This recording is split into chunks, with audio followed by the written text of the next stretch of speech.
Mosaïque FM. Bonjour.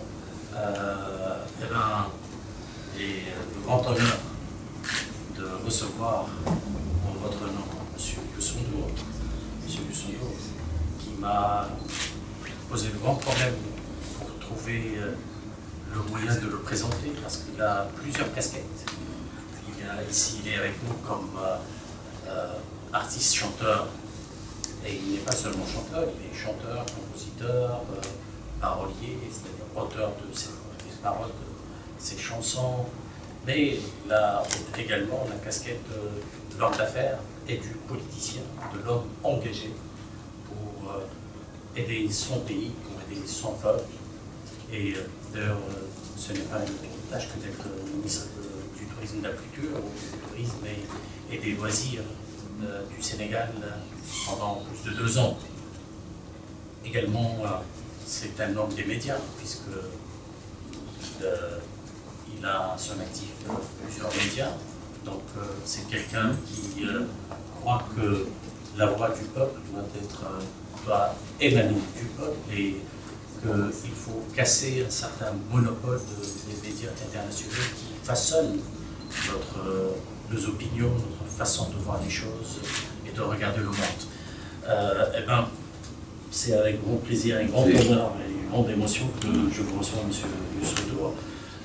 Il est avec nous aujourd'hui dans le cadre du 50e anniversaire du Festival d'été de Carthage, le festival international, le plus prestigieux festival d'Afrique et du monde arabe.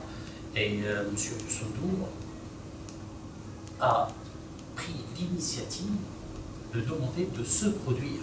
C'est-à-dire qu'il tient Carthage à un degré très très élevé. Et c'est un geste de générosité et un geste à l'égard de ce festival et à l'égard surtout de la Tunisie qui passe par des moments difficiles après le 14 janvier 2011. Et la Tunisie a besoin de stars et d'hommes du gabarit et du calibre de M. Youssou N'Dour. Et vous savez que sa présence, comme nous l'avons toujours dit, vaut mieux que 1000 spots publicitaires sur les chaînes de télévision européennes ou internationales. Merci d'avoir choisi Carthage et merci d'avoir accepté d'être parmi nous. Je ne voudrais pas abuser de son temps et du vôtre également, puisque vous êtes tous pressés. Je lui donne la parole pour vous dire quelques mots avant de vous céder la parole pour poser vos questions. Monsieur N'Dour, à vous la parole. Assalamu alaikum. Je suis toujours heureux de venir ici à Carthage. Ce festival nous a tous marqués, je pense que c'est la 3e fois. Effectivement, c'est un festival qu'on ne veut pas voir mourir. On veut que ce festival vive. Et chaque fois que nous avons en tout cas l'occasion, on vient. Je suis très content d'être là aujourd'hui à Tunis et j'espère que le public qui va venir va découvrir, redécouvrir et en tout cas être en phase avec nous et on va essayer de mettre le feu comme on dit. Et je suis content, donc je suis à vous disponible pour les questions. Passer d'un artiste à un homme de politique et retourner vers la scène, ça n'a pas influencé sur votre carrière? Je reste d'abord un homme politique. Je suis arrivé dans la politique, disons, par un accident.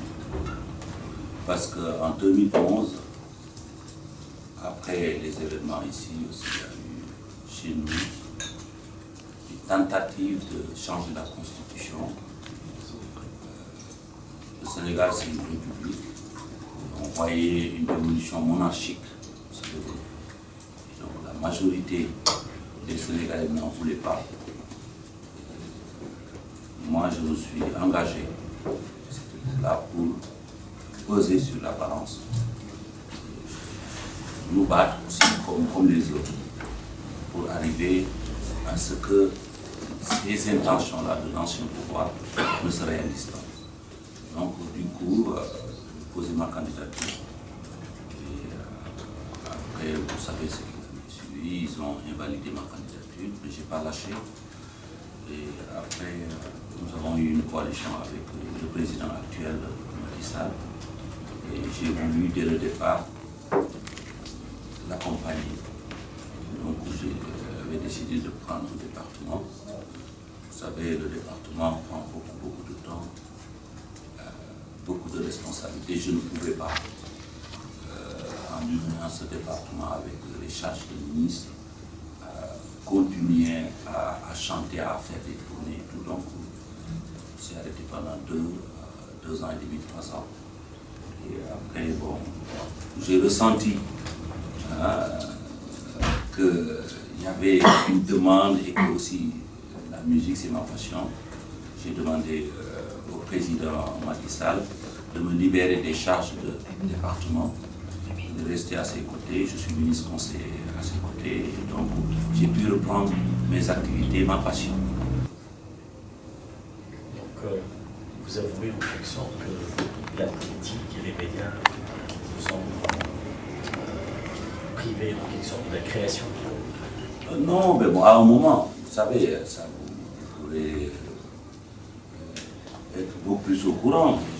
Je veux dire, on ne peut pas avoir un département, ministre avec un département, avec tout ce que cela concerne, et être sur scène chaque week-end, ça c'est impossible. Donc,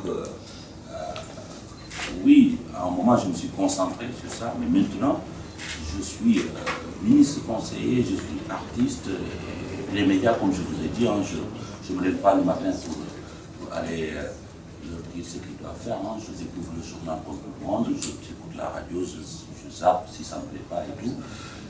Donc c'est une situation qui me plaît, où je me sens bien, je n'ai pas de regrets, ni en disant non, je suis sorti de ça, je vais venir. Ce sont des casquettes que je porte et que je sais là où je dois m'arrêter aussi.